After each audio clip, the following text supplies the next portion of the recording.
What's up, y'all? We are back with the DNVR Avalanche Podcast. I'm Justin Michael, filling in for our main man, Rudo. Eric Lacroix is here. AJ is here. We have got plenty to dive into. Fellas, how's it going? That good, huh? Doing awesome. All at once. Yeah, I'm doing awesome. This is fun. You got crazy hockey being played every night. Spending a little time with my boys, which is nice. Never together, right? So it's kind of nice to. I'm talking about my real boys, not like you boys. I'm talking about my biological boys, my two sons, and you know what I mean. And then. Yeah, I'll take it as a compliment that I could even be mistaken for a boy. So I'll take it. Yes. And then, hoping that Rudo is on a good little drive and all safe and everything. So anyway, it's exciting. It's fun. There's a lot of news going on. This is always exciting now till there's targets, right? Now till the end of the playoffs, and then playoffs to the draft, and then development camp, and then free agency and all that crap, and then dormant August. Everybody goes fishing. Everybody goes to sleep. But hopefully you're doing well, because I'm doing great. Doing great. Excited to get into it. We'll talk about some of the GM openings, the best coaching openings around the league, why some of those teams might have an opening. I'm looking forward to picking your guys' brains on all of this. First things first, thought we could just kind of react to the latest happenings in the NHL, talk about some of the series here, what your guys' thoughts are on, who's going to come out of the East and the West through all of this. Everybody listening to the show, I'm sure, is aware Dallas up 3-1 on Winnipeg, Edmonton up 3-1 on Vegas, Carolina up 3-1 on Washington, Toronto and Florida tied at 2 games apiece with Game 5 later today. What is AJ? We'll start with you. What's the biggest surprise to you so far with these remaining teams, just in terms of how these series are playing out? I talked about it a little bit yesterday, but I think the biggest surprise for me is just how easily Edmonton is dispatching Vegas right now. It's just been way more of a one-sided series than I was expecting.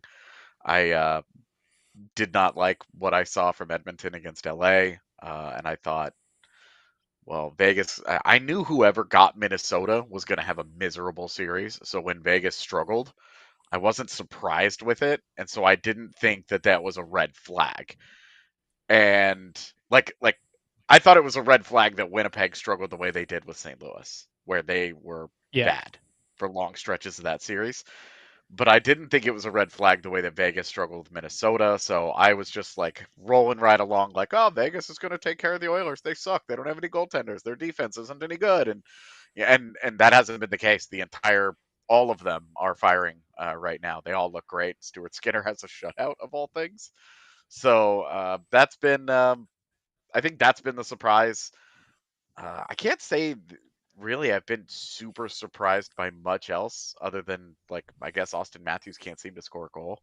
But, having him as the centerpiece of my fantasy team this year, I can't say I'm shocked by that. It's kind of been that season for him. So, I think the rest of this has been, it's been kind of as expected.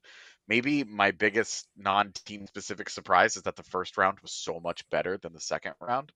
And I think that as much as I think I've come to the conclusion that Gary Bettman likes this playoff format in particular because it does pit teams like Colorado or Dallas against each other in round one, but it comes at the direct expense of round two being as good. because instead of narrowing it down, these good teams, these really good teams that should be making deep runs, are getting eliminated right off the hop. There's no Tampa Bay, there's no Colorado in round 2, and I think the postseason is probably worse for that. And it would have been worse for that had Florida or Dallas gotten eliminated in round 1 as well. So it's not like it's just a Colorado thing. It just seems like the second round is less interesting because the disparity between the teams feels a little bit larger than it should be because this playoff format sucks. And I think it's like, oh, well, he wants round 1 ratings to be excellent. He wants round 1 to be as good as it possibly can be. Doesn't care about round 2. And whatever happens in the Stanley Cup final, people will watch because it's the Stanley Cup final. And I'm like, well, that's probably a fair enough way to look at it, but also, Yeah, I think there's validity to both arguments. And I actually talked about this with Nick Kotsanika, I believe you pronounce his last name, of NHL.com. Great columnist, did some great work covering the Avs and the Stars. And he basically laid that out when I was picking his brain on what is the real benefit of going with this format versus 1 through 8. And it's essentially trying to get as many eyeballs on the first round as possible and make that a true thing. But I'm with you, especially watching the Nuggets and the Thunder. I just kept coming back to, like, what if this was a first round series like the Avs and Stars were, and you're losing a true contender right off the bat? I don't know. Like, I guess there's validity to both sides, and there's never going to be a perfect format, but I tend to lean 1 through 8. E, what about you? What's kind of surprised you about this first round? Do you have any thoughts on any of that? Yeah, I'm gonna add one thing, and it's more venturing out east. Not that I'm a fan. I've never. This is not a team I follow. I'm talking about the Washington Capitals. Not a team that I follow much. Um, I love the Vegas story 7, 8 years ago. So I was crushed when Washington, won the cup there. And I was happy because Ov got his first cup. And again, we talk about the legendary celebration, right? Diving in those fountains in DC. But it was quite something. But I felt that this year they rallied behind them with that great chase, right? Which was awesome, which was great for hockey.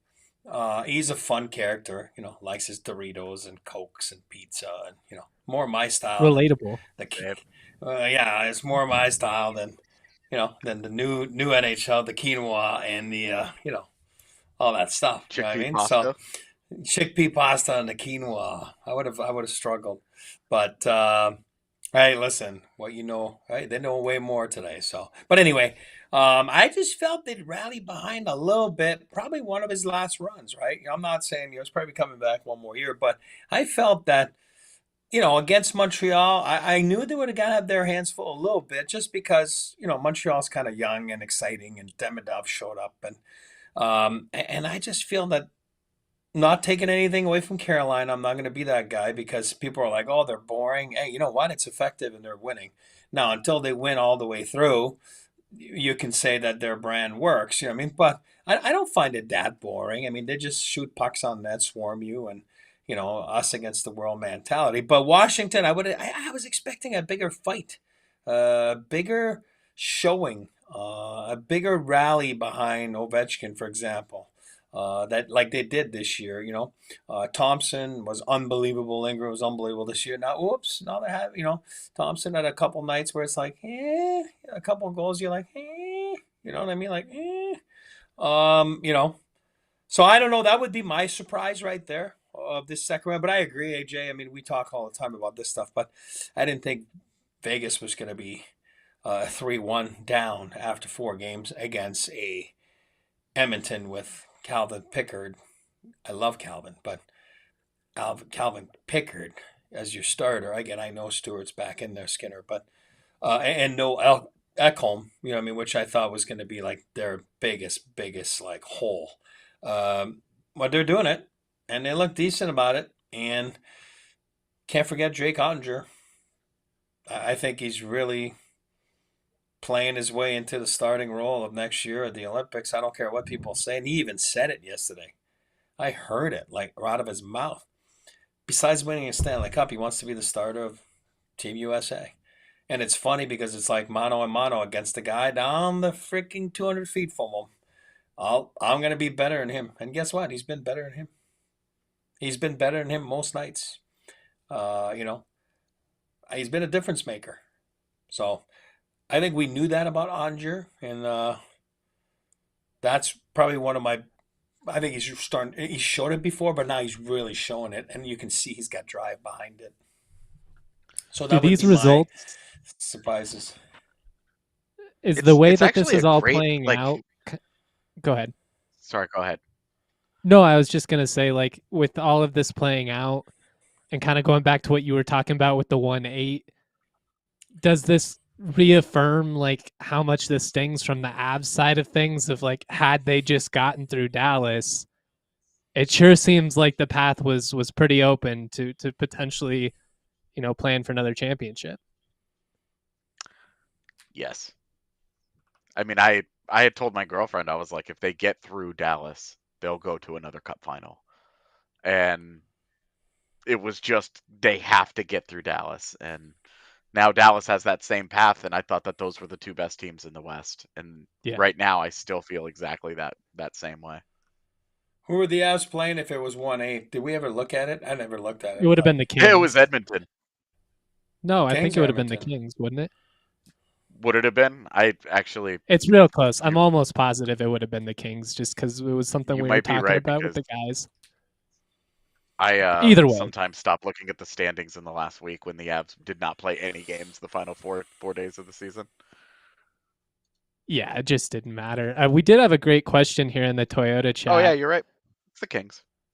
Yeah. What all right, what 3-1 team has the best chance of forcing a game 7? Is Vegas dead in the water? I mean, you mentioned Pickard and kind of the question marks that are associated with him, Eric, and obviously we've seen that play out here. Is there any chance Vegas makes this interesting, or any of these teams down 3-1? I'm gonna go. Obviously, Pick got injured, and then Skinner went in, and we all know what. I mean, let's not talk about the Oiler fan base about Skinner, right? I mean, they're gonna blow this chat up right now. I mean, it's like a topic of conversation the last couple of years. That's crazy, but I don't see Vegas coming out of that hole. For me, they're making plays. Kane's making plays. Dreisaitl's making plays. 97's making plays. I don't see Vegas coming out of it. I don't see Dallas. Obviously 3-1. Obviously, it's a home game for Winnipeg. And here's a stat that I saw today. Like on the road, Connor Hellebuck, this postseason, 793 save percentage, minus 10, God. minus 10.85 GSA. Like the goals saves above Goal expected. save above expected. Minus 10.8. Yeah. 24 goals against. Scheifele's got zero goals, 0 assists, 0 points. Outscored 7-3 at 5-on-5. 29.5% expected goal percentage. Like, if your top guys, your goalie can't stop a puck on the road, you're not going to win. Like, okay, so maybe you go home and then you win that game at home, but Dallas is going to close it on 6. So I don't see any of those two series. And again, I just talked about Washington. I don't see it. I'm disappointed in it. So I don't see Carolina folding. So that would be, for me, those 3 series where I think this is going to be wrapped up fairly quickly. Those 3 series. Now, Toronto, Florida, that's a dogfight. Man, that's a dogfight. And then it's the same thing. Marner, friggin', Matthews, they can't do it. Nylander's holding his hand in the bargain. I love Willie Styles. I love that guy. I don't know him, man, but man, boy, do I like him. So different than his dad. His dad was such a, smart, boring player. Willie Styles is like, oh my God, is he fun to watch? And he's like, pressure doesn't get to him. So, but again, it's the same story with the other 2 guys, right? They can't do it. They can't do it. And you're going to blow up that core. So that is a huge game. That is a huge game tonight. Toronto, Florida.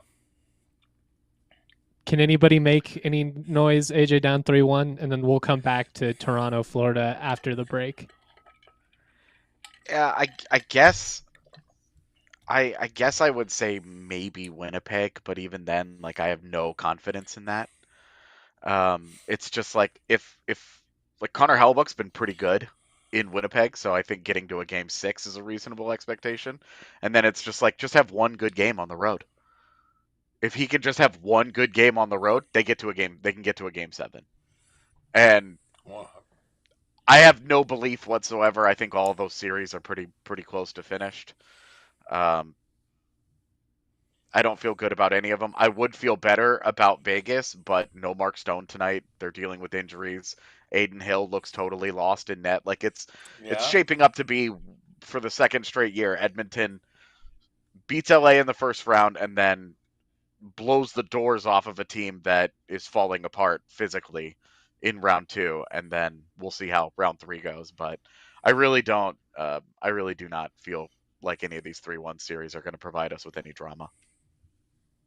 I do want to get your guys' perspective on Florida, Toronto, and then we'll talk about some of the latest coaching news, GM stuff, all that fun stuff. But I just keep coming back to what we were talking about earlier, and it being a little anticlimactic with the 1-8 stuff and the second round not really feeling like it has the same type of juice. We do have to take a quick break, though. That was my bad, Tiff. We will shout out a couple of our partners, and we'll keep the fun rolling. I thought you were setting me up. It's totally fine. No, I totally pump faked you. That's on me. All right, let's shout out our partners, and then we'll get to the second period.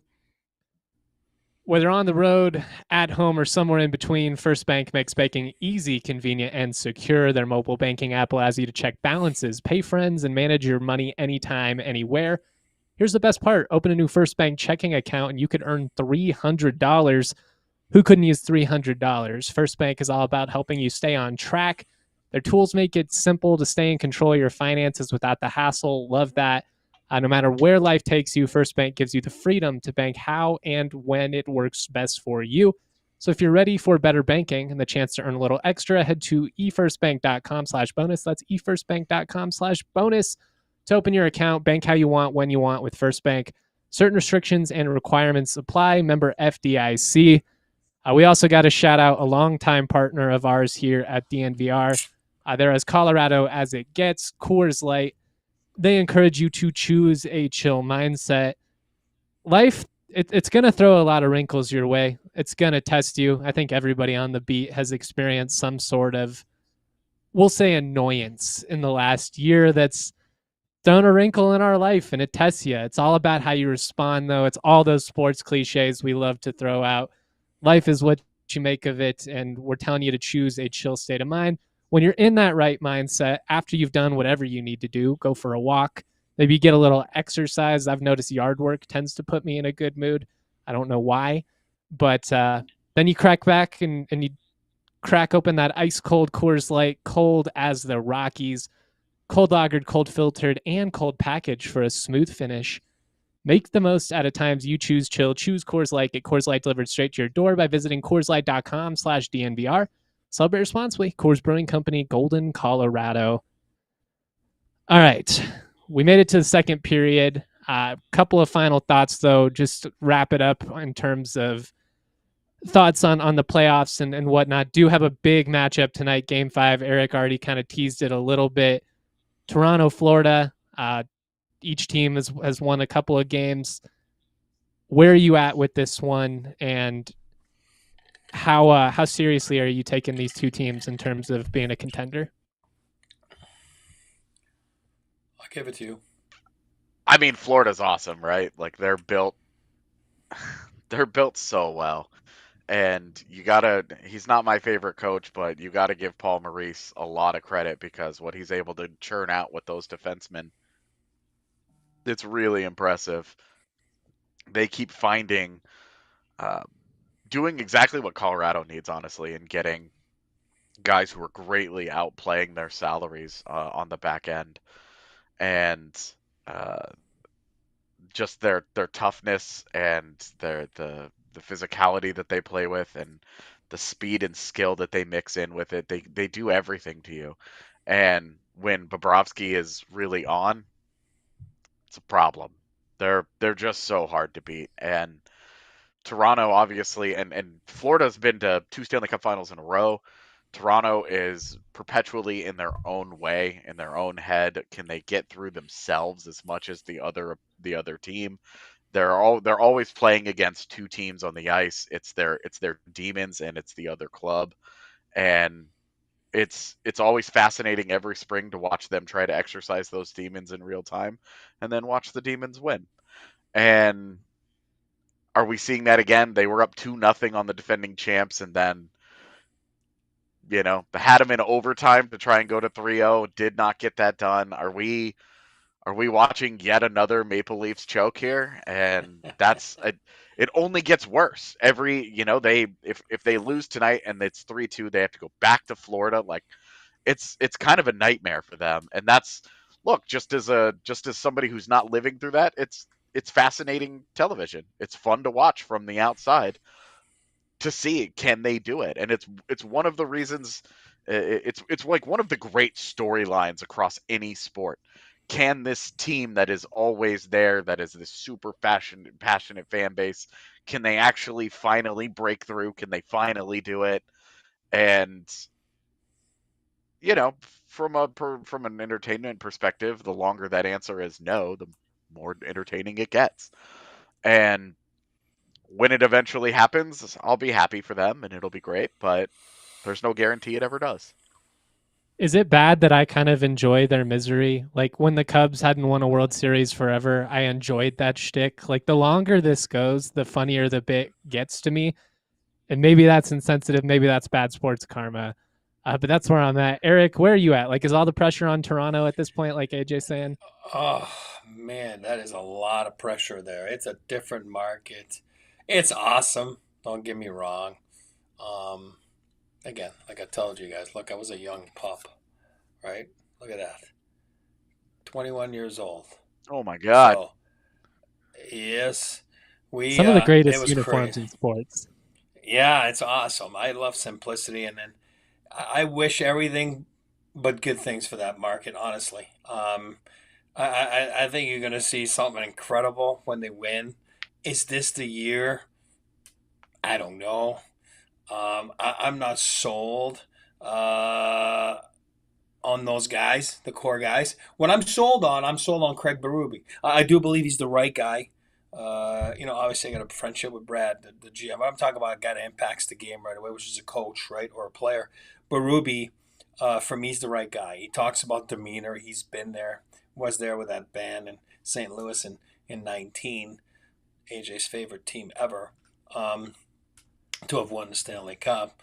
And then, sarcasm. Hate it. But I do believe in Craig Berube. I do believe he's the right guy for it. So is this the time that it makes a difference? But that pivotal Game 5 tonight is massive. I mean, it's massive, and it's at home.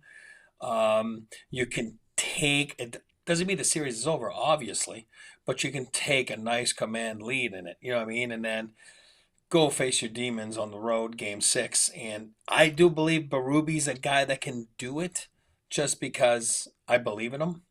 I'm not so sure I believe in that core four that they talk about.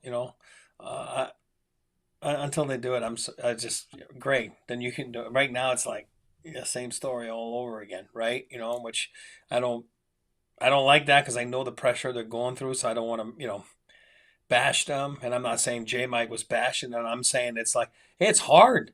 It's a lot of pressure.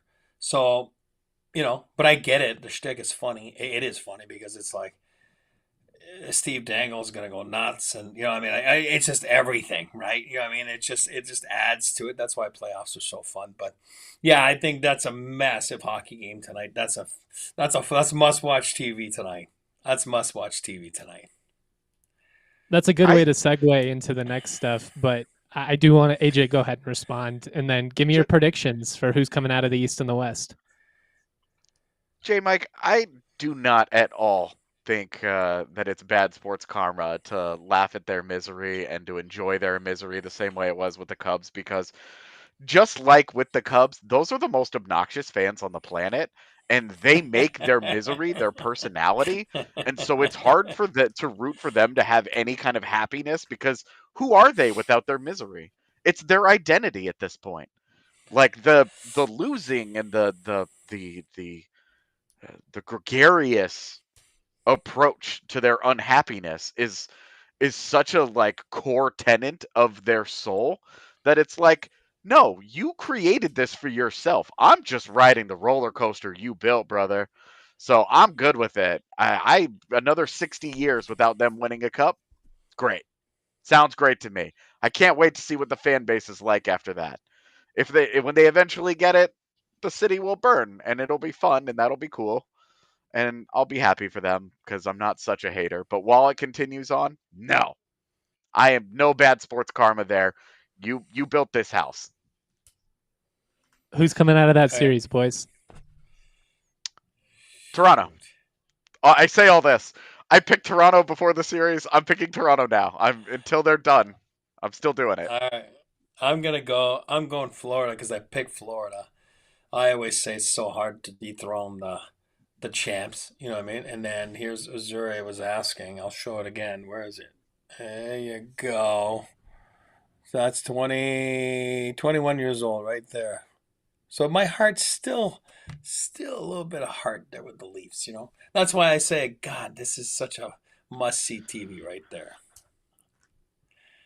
But I need one of those for my sports set. You can't really see it because we got the tight shot right now, but I got all kinds of junk in the background. I need some Eric Lacroix swag to add to it. Bring down the value of your thing. You know, I get it. I've got some. I can't display it here. So when I get a different office and a different setup, there will be some Eric Lacroix swag on set. Nick and I always hunt for your jerseys in the stadium. Whenever we see anybody on the concourse with a Lacroix jersey, we be sure to throw them a little bit of love. Yes. All right. What we got? Let's move on to the coaching and the GM stuff because I think it's a pretty natural segue with you talking about Berube, and obviously there's a lot going on in terms of some of these coaching vacancies being filled. We're gonna have to take a break here in just a second, but it seems like Rick Touche is going to be the coach in Philly based on all the reports. I don't know if I pronounced that right at all. I'll let the hockey guys get into it. Adam Foote, that's a guy I know. That's a language I can speak. He's gonna be the head coach in Vancouver. We'll get your guys' thoughts on all of it. Let's just take the break now so we don't have to do like 30 seconds. Bet365 is a proud partner of the Colorado Avalanche as well as the Denver Nuggets. They have all kinds of cool features on there, all kinds of great ways for you to make money. And what's really neat about Bet365 in particular with their NHL early payout offer, the Bet365 early payout offer, if you're a winner automatically, all your team has to do is go up by 3. If they choke and they blow a Game 7 lead, if they went up 3, that's all that matters. You're going to get paid out right then and there. You don't have to sweat out the rest of the game. I had some fun doing these with college football. It's great to see it back on the hockey side. Breaking news, though, from Bet365. New customers, you can get $150 in bonus bets when you win $5, win or lose. Sign up, use the code DNVR365, deposit $10, place a bet for $5, and get $150 in bonus bets. If your bet wins or loses, bonus bets can be used on the spread, totals, player props, futures, and more. Whatever the moment, it's never ordinary at Bet365. Must be 21 and up, physically located in Colorado. Please gamble responsibly. If you or someone you know has a gambling problem and you want to help out, call or text 1-800-GAMBLER. TNCs do apply. I also want to talk to you guys about Mando. This is important. We're getting to stinky season, fellas. You gotta rock the deodorant, and you gotta rock 2 layers of deodorant sometimes. Sometimes you think you're good. You're not. You're just used to your own stench. Mando is making it so that everybody around you can enjoy your company. They're a men's deodorant brand hyper-focused on keeping every aspect. When they say every aspect, they mean it. Smelling fresh and clean. You can put this on your pits, but also your balls, your butt, your belly button, your grundle, which was a term I didn't even know until we started doing this ad. They've got all kinds of great scent options like bourbon leather, Cloverwoods, Mount Fuji, and Pro Sport. Those are some of my personal favorites. It was created by a doctor who saw firsthand the way that BO is misdiagnosed and often mistreated. From a sweaty guy myself, take it from me. Get geared up with Mando. It's perfect. Their starter pack is a great way to get started. You can get solid stick deodorant, cream tube deodorant, plus 2 free products of your choice, like a mini body wash or deodorant wipes. They're really changing the game over at Mando. And as a special offer for our listeners, new customers can get $5 off that starter pack. All they got to do is use our exclusive code DNVR at shopmando.com. That's shopmando.com. Please support our show. Tell them we sent you. Smell fresher, stay drier, and boost your confidence from head to toe with Mando. I'm telling you guys, got a deodorant up this time of year. It's been hot these last couple of days in Denver and along the Front Range. Whew. Glad I had my Mando on Eric deck. needs more samples of Mando for all the hockey boys in his house. Yes. Yeah. How's that going? You got teenagers? Oh God, they're like animals. That's what they do. They're always sweating. And we need the Mando and food. It's hilarious. I'll get a text message from Eric, and he'll be like, "Max and 10 of the boys are coming over in half an hour. I've got to try and feed all these animals." And I'm like, "Good luck, buddy." How does that work? Do you just line up a bunch of pizzas and try and get out of the way, make sure you don't get mauled? I wish that was it. That would be so simple. Max is a high maintenance dude, man. So yeah. Is he on that McKinnon mindset? Fueling the body the right way? Oh yeah, they're all on that mindset. I'm like, oh my God, pizza won't work, and and a Diet Coke. No. Dang, what happened to the Ovies of the world? I know. We need Doritos. Where's Phil Kessel when you need him? Bring back Kessel. Nikola Jokic became the greatest basketball player in the world, drinking a liter of cola every day. So I'll push back on the science. Nerds, eat your Doritos. Let's get into it. Adam Foote has landed a head coaching job. Avs legend.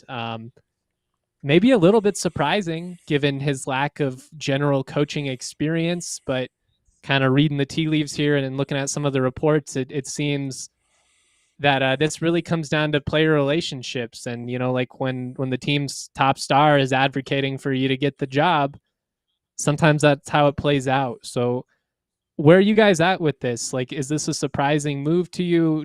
Can Footer be a successful coach in the league? All that fun stuff. Eric, I'll start with you. Yeah, it's like I love Footer, by the way.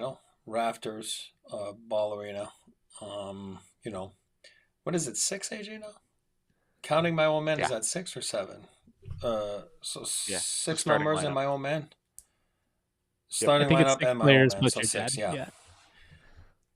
So we have 2 Ds, 3, 4. Yeah, 3 forwards. So actually it's 7, right? And a goalie. So and then my dad's 7. Yeah. Anyway, love footy. So happy for him and Jen. To be honest with you, you're right about player relationship. I think he's learned a lot the last few years, and a lot like Patty, really tight with Patty, right? Patty Waugh. Went to Kelowna in the WHL, coached there for a couple of years. Obviously, right in the backyard of the Vancouver Canucks. So I think it's a popular hire there. Yeah, somebody says from the Whitby. Yeah, actually, you're right. Whitby Wildcat, Adam Foote. Just right there, suburb of Toronto. But Quinn Hughes. They're going to do everything they can to keep him. Right? They don't want this guy to leave. Quinn Hughes. I think he's made it. It's not a secret. He loves footy. He's said it all over the media platforms the last couple of years. So right there, that's a positive. I know Manny Malhotra, a former teammate of mine too, was in the mix, and he's coaching in the American League there. Great person. Wouldn't surprise me to have him go on the staff there, obviously, with footy. We'll see what happens. But obviously, they got their hands full. You know what I mean? With for next year in Vancouver. Obviously, this is not the season they expected. Tocchet was given the richest contract in the history of the Vancouver Canucks and didn't take it. Obviously, it's because he's getting it somewhere else. We all know that. It's probably going to be tomorrow that he's being announced and the Flyers coach, right? But I think they needed to do something like that. I think Jimmy wanted to stay at Rutherford and company. They wanted to stay in-house. Footy's been there the last few years. Footy probably was going to go on talk staff if not hired. I think this is fun, and we'll get into it later a little bit where they got their coaching debut and all that kind of stuff. But obviously, Footy was, in development when Patty was named, and Patty and Footy were roommates for all those years, right? So back when the NHL had 2 people per hotel room, now it's down to 1. Upgrading. I wouldn't play in the league right now because of that. I need my roommate. I need someone. I can't be by myself. So at the end of the day, and you're right about, just so you know, I've been Tocchet. Rick Tocchet is a guy I played with, and then obviously worked with the Avs, and I still call him like this. I still call him Richard Touche. So that's the way I call him, Richard Touche. So you were close. You were close for Rick Tocchet. But I don't know what you think about Footy there, AJ. But I like it. I like it for Vancouver, so I'm excited. I think there is an element of Quinn Hughes wants it. You give Quinn Hughes whatever he wants to try and convince him because he's got 2 seasons left until he can walk and presumably go sign in New Jersey and go play with his brothers. But I think that I also think that, hey, if he can't hack it, then if the Canucks aren't very good, Quinn Hughes isn't going to stay when they're not very good. If Adam Foote's not a very good head coach, and then he's also going to walk and go sign in New Jersey with his brothers. So it's kind of a funny situation that they're in right there. But right now, do what you can, and with Foote, you have to give him some props there. That's not like a great defense. And Quinn Hughes is propping up a lot of it. And you look at if you look at some of the underlying numbers there, their 5v5 defense was a little bit below, a little bit above average, and their PK was right around league average. So not overwhelming results, but not poor results by any measure either. And I think that with Foote, those are the things that he was in charge of. So those were arguably the most successful parts of their team this year, and insulating a goaltending situation that was a little shaky at times, with Lankinen and Demko. And, I hope it goes well. I remember his time in Kelowna did not go well. That was not a great tenure for him. So we'll see. The Canucks are kind of okay. They're poised to get a lot worse when Brock Besser walks in free agency. How does Jimmy Rutherford kind of respond to that? What does he do to help shake that group up? We'll see. But the team is just kind of blah right now, and Yeah. I'm Foote's going to have to do some really good work in order to propel them forward in a meaningful way, not in a Rick Tocchet showed up and everything everything under the sun went completely perfectly for them in his first year, and they wrote a PDO bender to getting punched in the face in the second round by Edmonton. And now they're, last year was much more of like this is kind of who they are.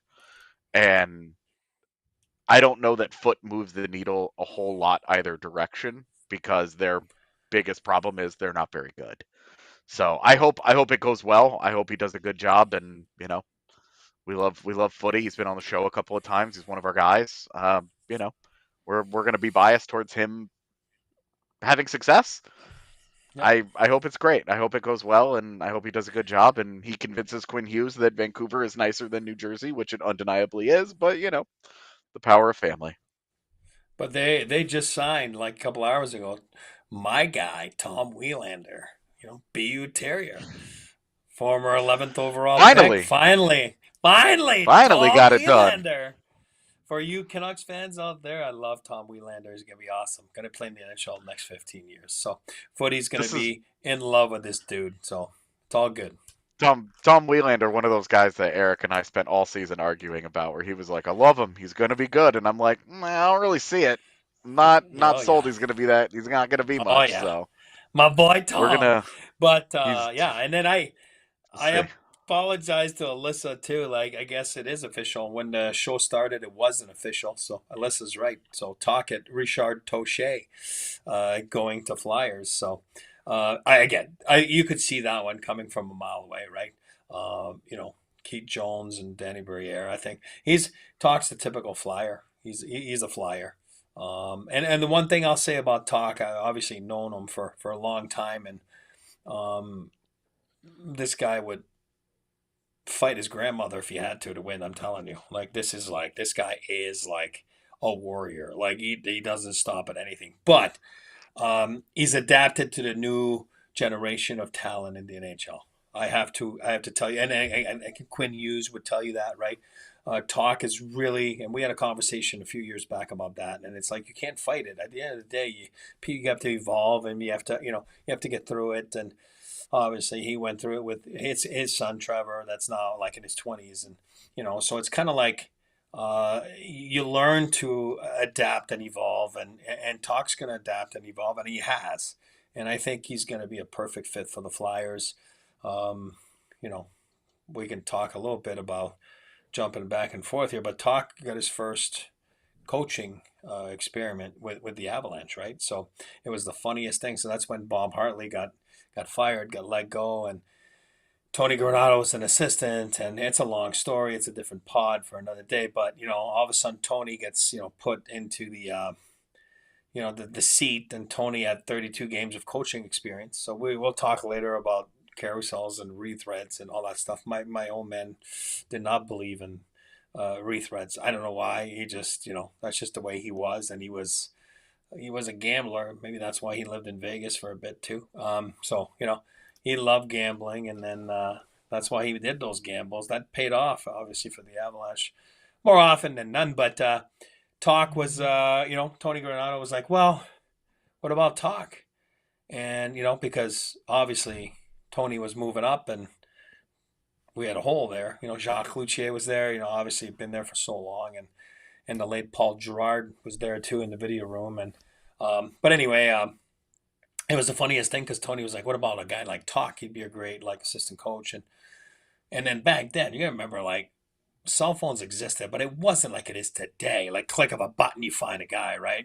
They're easily accessible. So long story short is we got a hold of Talk, and he was on a family cruise in Italy with his whole family for his mom's it was the craziest thing. He wouldn't call me back. It'd been days. I'm like, why is he ghosting me? It's the weirdest thing, But anyway, he had never thought about coaching and jumped into coaching, and he did an awesome job. And I can tell you the guys from the Avalanche, like Foote, that's where the relationship started with Foote, and because Talk came in. And it's funny how, you catch it, and Talk loved it. And Scotty Bowman, I always told him he'd be a coach one day because he was always so argumentative in Pittsburgh with Scotty. No, we should do it this way, So anyway, kind of glad. It's fun for Talk to, going back home, so to speak, Philly. He's, for me, him and Craig Berube were 18 and 19 years old when they played the NHL together. Those guys were like the Bash brothers, so it's kind of dudes right there. Ooh, right there. But Talk could score. I mean, no offense to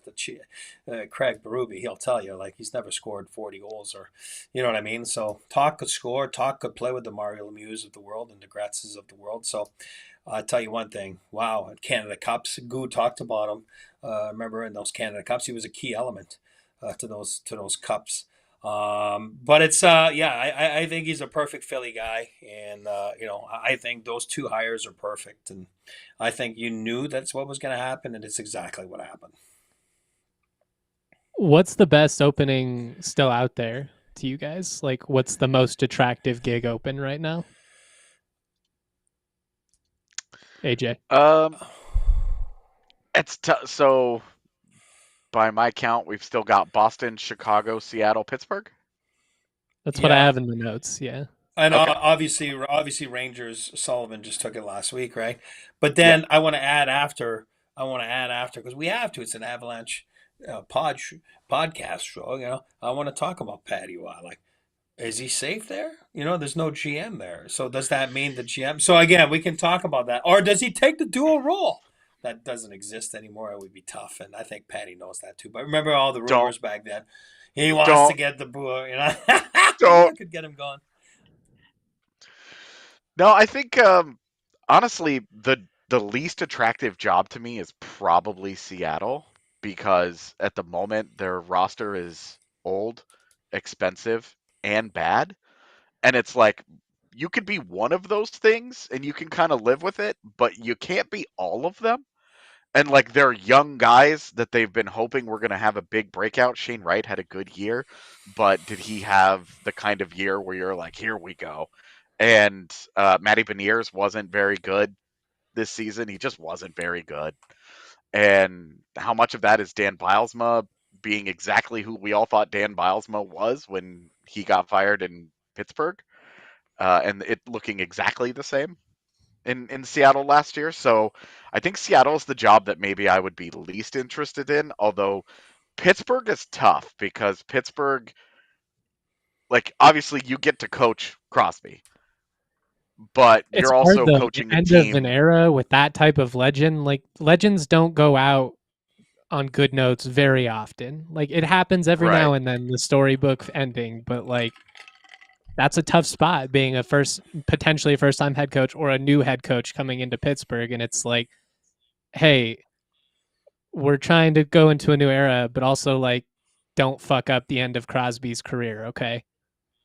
Yeah, you still have Crosby and Malkin and Letang. Also, Eric Carlson is still like sitting there. And are they rebuilding? Are they retooling? What is their future? What's going like? What kind of roster are you getting to coach? And I think that the uncertainty there is probably more than any of the other four, and that can't be very good. Maybe to me, maybe the most attractive is Chicago because you're going to get the most leeway because you're going to say, hey, we have our team is still really young, but there's so much young talent that they have that's just starting to get to the NHL that just it's matriculating to the NHL level where a couple of those guys have been in the AHL, they've gotten their feet wet in pro hockey. You're gonna start to get to mold some of these guys who should be pretty good. The Alex Vlasic, the Artem Levshinov. Then obviously you have Connor Bedard up front. This is not like you have Connor Bedard and then what, which is what Luke Richardson was having to deal with as their front office was building a team full of like overpaid veterans to be like hey, we want to babysit all these kids, except their team sucked. It wasn't competitive, it wasn't any good. Like it was hard to watch, and outside of games against the Avs, they were pretty embarrassing most nights. So but I do think that just because the accumulation of talent and that it's all ready to burst through at the NHL level, that's probably the job that I think is lowest expectations and easiest path into an exciting future. Boston's a tough one. Eric, I'll let you take Boston because I know that one's near and dear to your heart, all your connections there. But Yeah. I guess to answer your question in a long-winded way, J. Mike, it's probably Chicago for me. I think is the most attractive. Yeah, and you're right. I mean, you touched on Seattle. I don't know what they're going to do there. I don't know what Dubas is going to do in Pittsburgh either. It might be just one of those hires out of the blue, you know what I mean, that you didn't expect. Yeah. I like Sheldon Keefe back then in Toronto with him. I don't know who he's got a history with.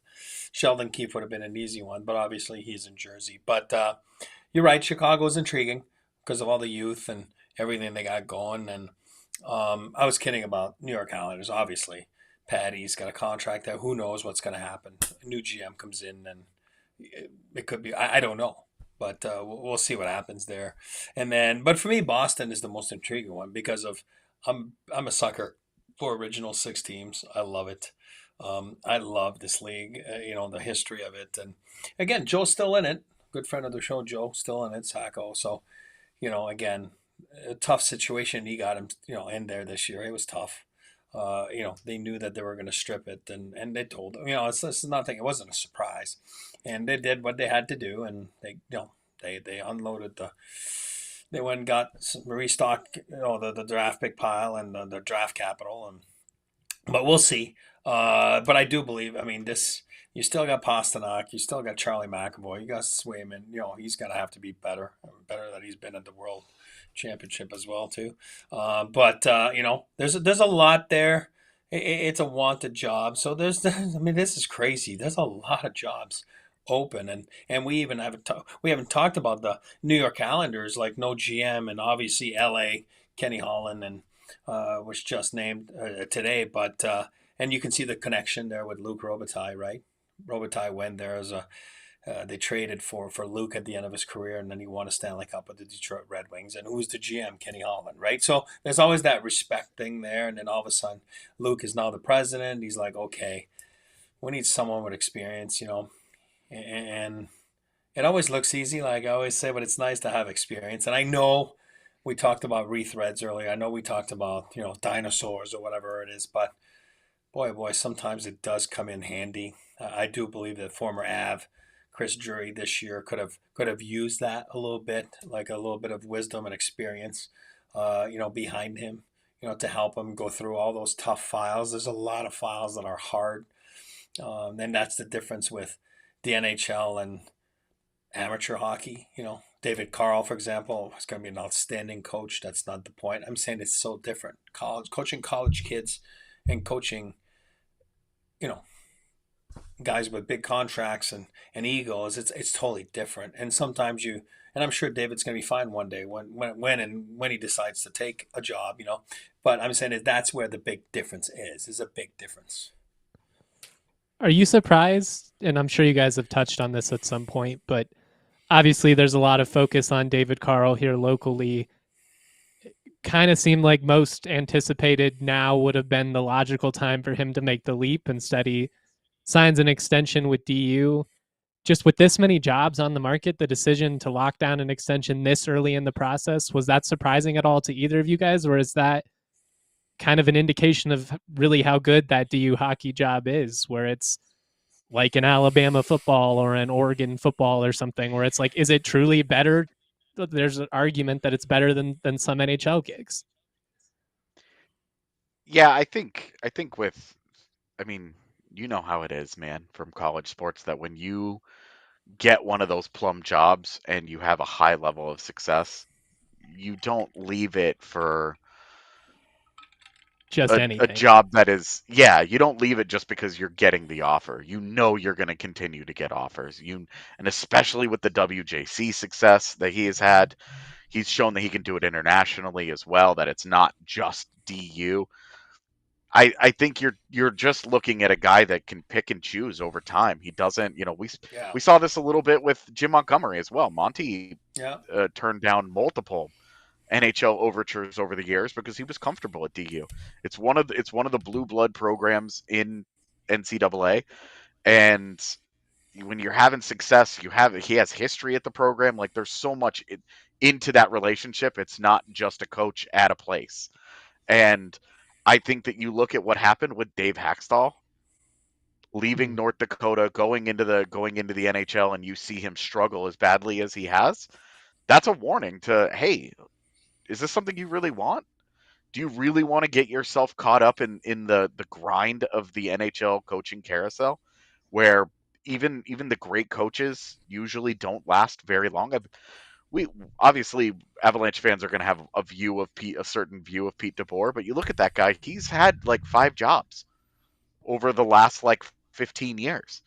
He just doesn't stick around very long, despite a high level of success. Even the good ones, what happens with Jared Bednar is very, very rare. She does really great work over at The Athletic, but Shayna Goldman is always tweeting out about comparing the average coaching tenures of NHL coaches versus the other 3 big North American team sports leagues. And right now, with the openings, you're talking less than 2 years of experience is the average of NHL head coaches. The turnover is at an all-time high. It's the rate of attrition is extreme. Why would a guy like Carle leave for somewhere that he's not really confident? I mean, if you're David Carle, Chicago really wanted you. Great. I just said it was the most attractive job right now, but if you're David Carle, is it that attractive? Or can you see the writing on the wall that, let's say Jared Bednar and the Avalanche lose in round 1 again next year and they decide to move on? Wouldn't the Colorado job be more enticing? It's a great point. You're starting with a couple of those openings happen.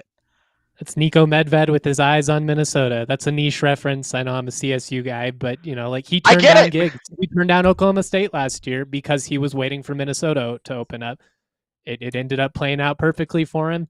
He had even more success at the school, got to go out on top, and landed the job he ultimately wanted in the long run. I have a question for you, E. Watching college hockey versus NHL, like, you can see how fast and how different it is. Coaching wise, do you think, like, how different would it be to go from college to NHL? Like, would those guys even really, like, listen to him? Yeah, and that's what I was saying earlier. I'm not worried about the X's and O's, and he's David Carle's a sharp mind. X's and O's, they are what they are, and your ability to coach those are what they are. I think you're just managing people, and kids that are in college are different people than guys with fat pockets and multi-million-dollar contracts and egos. And I'm not saying David Carle won't be able to do that. That's not what I'm saying. I'm saying that, but he's never played in the NHL. He's never been in those locker rooms. So, you would have to surround them a little bit. Kind of like Brian, Bob Hartley back then when the Avalanche, he was one of those guys that really came out of nowhere from juniors, and then, American League, never really been. He would rough around the edges, and that's what Pierre did. He gave him Brian Trottier as an assistant coach. Why? The Hall of Fame mentality of, this is the guy that's won those, the Selkies and runner up for MVP of the league one. You know what I mean? So you kind of surround the guys that way, and that's what teams would do with David Carle, absolutely, because he'd be up to the challenge. Like you said, I agree with that, and I agree with Alyssa. She's talking about quality of life and everything. For him, it's like, it's a little bit what I was going to talk about a little bit earlier. Like, I wanted to get into coaching when I got done, and I got done playing. I jumped into coaching, and then I realized, I'm like, all right, so if you really want to make those steps, to get to be a coach one day, you got to move every 12 to 24 months, because either you're going to get fired, or you got to go and, go into minors and do all that kind of stuff. And I was like, man, I'm starting a family. Is that what I really want to do? Same thing. So I'm not saying I would have been, I'm talking about being an assistant coach. That's not what I'm saying. I'm not being David Carle, the head coach. I'm saying coaching, coaching. There's a lot of jobs in coaching, and for me, it became, Jill and I were like, oh my God, this is crazy. We're really down to this, and that's why I jumped into management, and I got lucky enough to be able to do that in the development side of things, and that's kind of what I jumped into, because I said it suits my personality / my family lifestyle better now.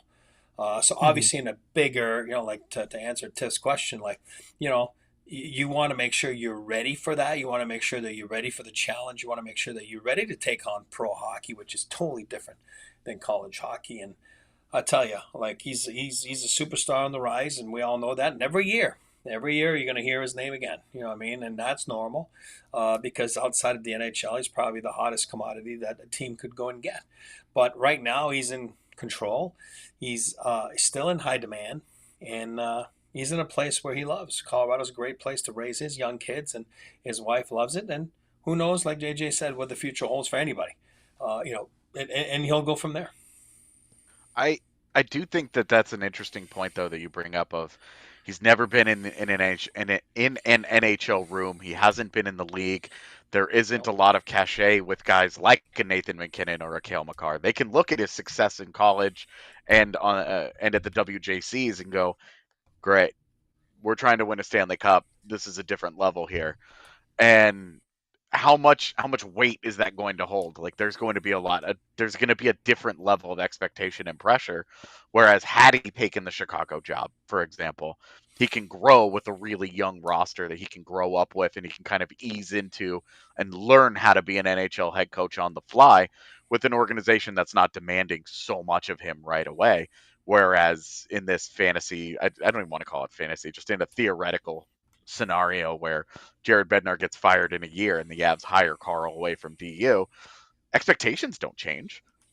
Go win a Stanley Cup. Like that's it. Dude, you've never just go do it. We're going to keep this discussion going here. If you are streaming online, you can find us on the website now.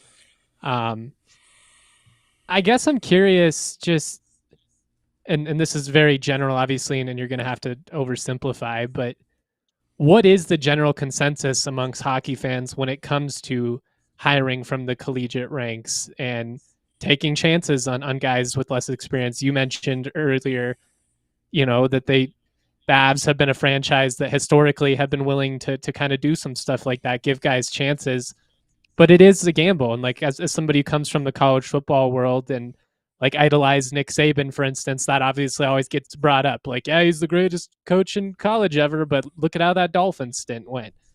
And I just wonder, like, how much success do you have to amount before people really are like, no, this guy's going to be the real deal, because of all the things you guys have just laid out. Like, it's just different dealing with 19 and 20-year-olds than it is dealing with a 30-year-old Nathan McKinnon. Yeah, I mean, go ahead, AJ. Go.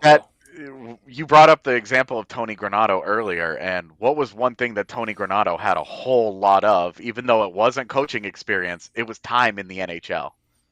And that just brings a different level of gravitas to a room as a coach. And Montreal did the same thing similarly with Martin St. Louis. Guys that don't have a lot of coaching experience. I almost wonder, because the transition from going straight from college to the NHL has not gone very well more often than not. There isn't a long track record of it. It has not been wildly successful. And I almost wonder if the hype and expectation is setting Carle up for, frankly, for failure here, in that, like, oh, the savior is here. He's going to show up. And now all of a sudden these teams are going to be good, and it's going to ignore that they were searching for a coach for a reason. Good teams experiencing success aren't out there firing coaches. They're hiring a coach because something has gone wrong, and they're expecting the new coach to come in and fix some of these things. And I just wonder if we're getting a little ahead of ourselves with Carle, who has experienced in incredible amount of success over the last couple of years, but yeah, there is a huge question mark about college guys jumping into the NHL and how difficult that transition is, the style of play, communicating with players. You've got guys who are not going and eating at a food hall, and using up their credits or whatever. These are guys that make $8 million a year, who are making more money than you. And it's like, are they going to listen to you? It's such a different world. Yeah, and that's why it's got to be the right fit. It's got to be the right fit for him. And if you take on a team that's young, and that's why Chicago was a good fit for him. It was a good fit. So we'll see. But I just want to answer to Jog a couple times. He's talking about Babcock and Ken Holland. No, that's not going to happen. And another thing I want to tell Jog 73 too, that buddy. I tell you one thing. You were talking about some tough customers there. Yes, there was such a thing back then as the Philly flu. Absolutely. Going to the old spectrum. I'm sick, coach. I can't play. It's called the Philly flu, because boy, oh boy, were they tough. That was a tough team in the 70s, but it was in a tough team, obviously early 90s when I played. And then he mentioned a bunch of names there. And don't forget, Jog, Ron Hextall, and that was a menace as well. Those teams were not fun to play against. All right, I think that's about all we've got for today. Let's wrap up with some final thoughts. Go ahead, AJ. Can I just ask Eric? I know this is going to run us long, but Eric, the Avs we're talking about coaching and hiring and all this today, but the Avs are searching for an assistant coach to help run their power play. How does this search start? Like, who gets involved in this decision How does this process actually look from the inside? Well, every team is different. I don't know how the Avs would be, working on this matter, but it starts with relationships. Always go back to relationships.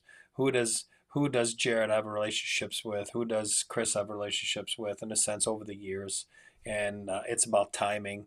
In-house, my old man was always big on promoting from within, in-house.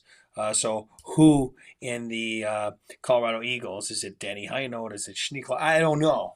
That would be not so much just a power play. I mean, obviously, we make so much about this guy's in charge of it. At the end of the day, the head coach is in charge of his own special teams when we think about it, right?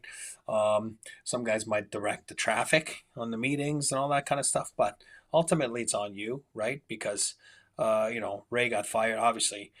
That it was what it was, and like we said, use the word scapegoat, whatever you want. Ray's a good coach. Bennett, he's a good man, been around this league for a long time, and unfortunately, something had to happen, and that's what happened. And wrong place, wrong time, right? So the Avalanche, I don't know how they're going to go down about it, but it's got to be a good fit also from within. You got to remember, Jared's been there for a long time now. Prater's been there a long time. In the video room, Brett's been there for a long time. Parkula's been there a long time, right? So it's got to be a good fit, and I think it's all about relationships and who they think they can go get, that they can be a good model and fit in well, just like a forward or a D would fit in well with the Avalanche style of play. So a coach would have to fit in well with the style of Jared and Prater and those guys. And when I say style, not suit-wise, but way of teaching, because we all know he is a sharp dresser, though. You got to consider that if you come work for him. Like he's going to make you look worse by standing next to him. Yeah. So they'll look internally, see who's there, right? They have to look internally, see who can help them out, from their own staff, because promoting from within is very important. So, and if there's nothing there that makes sense, then you go look on the outside, and there's people are still coaching right now. There's guys that are getting fired, obviously. So there's a lot, and then there's up and comers that are in the American League, and they're all that kind of stuff that you can turn yourself to. So you go from there. It'll be interesting to see what they do. So all right, guys, thank you for tuning in today. I appreciate you rolling with me. Rudo will be back shortly, but I'm having a blast filling in for him. We'll be back throughout the week, same time, same place. Go check out the spring clearance sale, thednvr.com, up to 75% off. Get yourself all kinds of swag. Get some Nuggets gear. We do have some fun Rockies gear, despite how miserable they are as a franchise. You can rock the Rams, the Buffs, if you're into that sort of thing. Whatever you're into, go check it out. We've got all kinds of great deals. Much love to everybody in the Toyota chat. Much love to Tiff making all this magic happen behind the scenes. Always shout out to AJ and Eric. Great to get their perspective on this stuff. Peace. We all silly like the mayor.